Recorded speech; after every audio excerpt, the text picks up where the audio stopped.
کچھ پیشنٹس ہمارے پاس ایسے بھی ہوتے ہیں جن کو بریسٹ میں کوئی لمپ نہیں فیل ہوتا لیکن ان کو یہ والے سمٹمز ہوتے ہیں, یعنی کینسر آلریڈی بلڈ کے ذریعے دوسرے آرگن میں پہنچ چکا ہوتا ہے. اس میں دونوں طرح سے پیشنٹس پریزنٹ کرتے ہیں. یہ بھی ہو سکتا ہے کہ پہلے بیٹی کو ہو جائے اور بعد میں مدر میں diagnose who and vice versa. مجھے 2006 میں کینسر ہوا. اس سے کچھ ہی پچھلے سال میں ہی میں نے نی ریپلیسمنٹ کرائی تھی. ڈاکٹر فہیم کے پاس لائے. جب نوری آ گئی تو اس کے بعد میرا سفر بہت آسان ہو گیا کیونکہ انہوں نے مجھے اڈاپٹ کر لیا اور سارا پروسیس اسموتھلی چلتا رہا میرے لیے. سب سے پہلے سرجری ہوئی, اب تو سرجری بعد میں ہوتی ہے, سرجری ہوئی پہلے, پھر کیمو ہوئی. آزاد ڈیجیٹل سے میں ہوں آپ کے ساتھ ظاہر محمود. ناظرین, اکتوبر کا مہینہ دنیا بھر میں خاص طور پہ بریسٹ کینسر کے حوالے سے آگاہی پھیلانے کے لیے سیلیبریٹ کیا جاتا ہے اور آج نوری ہاسپٹل جو پاکستان ایٹامک انرجی کمیشن کے تحت چلایا جانے والا ایک ہاسپٹل ہے جہاں پر کینسر کا علاج کیا جاتا ہے, یہاں پر اکتوبر کے مہینے کی مناسبت سے بریسٹ کینسر کے حوالے سے آگاہی پھیلانے کے لیے ایک شاندار سیمینار کا اہتمام کیا گیا ہے. پاکستان ایٹامک انرجی کمیشن کے تحت پورے پاکستان میں گلگت سے لے کر کراچی تک 21 ایسے ہاسپٹلز ہیں جہاں پر کینسر کے پیشنٹس کا علاج کیا جاتا ہے. ہر سال ان ہاسپٹلز میں 46,000 لوگوں کا کینسر کا علاج کیا جاتا ہے اور پاکستان کے 80% سے زائد جو کینسر کے پیشنٹس ہیں ان کا علاج پاکستان ایٹامک انرجی کمیشن کے تحت منعقدہ ان ہسپتالوں میں کیا جاتا ہے. اور سب سے اہم بات یہ ہے کہ نوری ہسپتال جو اسلام آباد کے G8 مرکز میں واقع ہے, یہاں پر سائبر نائف ایک ایسی ٹیکنیک ہے جو متعارف کروانے والا نوری ہسپتال پبلک سیکٹر کا پہلا ہسپتال ہے.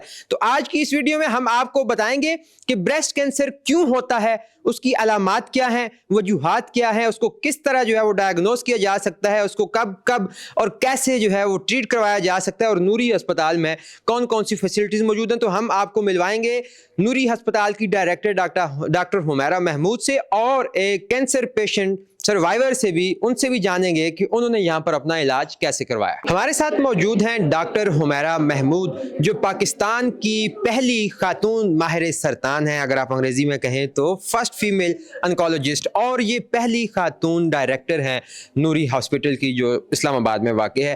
ان سے ہم بات کرتے ہیں اور جانتے ہیں کہ یہ جو چھاتی کا سرطان ہے یا اس حوالے سے جتنی بھی اویئرنیس ہم دیکھتے ہیں اکتوبر کے مہینے میں, تو وہ لوگ جو پیریفریز میں رہتے ہیں, جو دور دراز علاقوں میں رہتے ہیں, ان کو کس طرح پتا چلے گا, کیا علامات ہوں گی, کیا وجوہات ہوں گی, اور ان کا جو فرسٹ اسٹیپ ہے وہ کیا ہوگا. تو میڈم سے بات کر کے جانتے ہیں. السلام علیکم میڈم, کیسی ہیں آپ؟ الحمدللہ. میڈم مجھے یہ بتائیے کہ کیسے پتا چلے گا, کون سی علامات ہویں گی کہ جس سے یہ اندازہ ہو کہ یہ جو ہے وہ چھاتی کا سرطان ہو رہا ہے. ٹھیک, دیکھیے اس میں جو ہماری خواتین ہیں ان کو ہیلتھ کانشیس ہونے کی ضرورت ہے. جو کامنسٹ علامت ہے بریسٹ کینسر کے ہونے کی وہ ہے کسی گلٹی کا نمودار ہونا چھاتی میں. لیکن خوش قسمتی سے ساری گلٹیاں کینسر والی نہیں ہوتی. 50% کینسر والی ہو سکتی ہیں, 50% نہیں ہوتی. لیکن ان کا تعین خواتین گھر بیٹھے نہیں کر سکتی. ان کو چاہیے کہ ظاہر ہے ان اسپیشلی فار فلنگ ایریاز یا رورل ایریاز کی ہم بات کریں تو وہ مرد حضرات جو ہیں وہ نہیں چاہتے کہ ان کی گھر کی خواتین کو میل ڈاکٹرز ایگزامن کریں, اور انفارچونیٹلی یہاں تو اسلام آباد میں بہت فیمیل ڈاکٹرز ہیں لیکن دور دراز علاقوں میں میل ڈاکٹرز ہیں. تو وہ نہیں چاہتے کہ ان کے پاس جائیں, وہ ان کا معائنہ کریں. تو پھر پاورٹی, پھر لیک آف ریسورسز, یہ کچھ ایسی وجوہات ہیں جن کی وجہ سے وہ دیر سے ڈاکٹر کو اپروچ کرتی ہیں, لیٹ ڈائگنوزز ہوتی ہے اور پھر الٹیمیٹلی لیٹ ٹریٹمنٹ ہوتا ہے. تو میں ان خواتین کو یہ کہنا چاہوں گی کہ وہ اپنے گھر والوں کو بھی ایجوکیٹ کریں. اس میں ہماری جو لیڈی ہیلتھ ورکرز ہیں وہ ایک اہم کردار ادا کر سکتی ہیں. آبویسلی ان کا کام صرف پولیو کے قطرے پلانا نہیں ہونا چاہیے, بلکہ وہ کینسر کے بارے میں بھی, جیسے ہمارے پاس بروشرز ہیں, وہ ڈسٹریبیوٹ کر سکتی ہیں اس طرح کی جگہوں پہ جا کے. وہ ان کو یہ سکھا سکتی ہیں کہ کس طرح سے وہ خود اپنا معائنہ کر سکتی ہیں اور علامات کے بارے میں بھی بتا سکتی ہیں. اور جب ہم علامات کی بات کرتے ہیں تو اس میں ایک تو گلٹی کا میں نے بتایا, اس کے علاوہ نپل سے بلڈ کا نکلنا یا اسکن کا اندر چلے جانا, کوئی ایسا زخم ہونا جو عام دوائیوں سے ٹھیک نہیں ہو رہا. اس کے علاوہ باڈی میں کہیں بھی کوئی ایسے سمٹمز ہوں جو کہ عام دوائیوں سے ٹھیک نہیں ہو رہے, تو خاتون کو چاہیے کہ وہ ڈاکٹر سے رجوع کرے.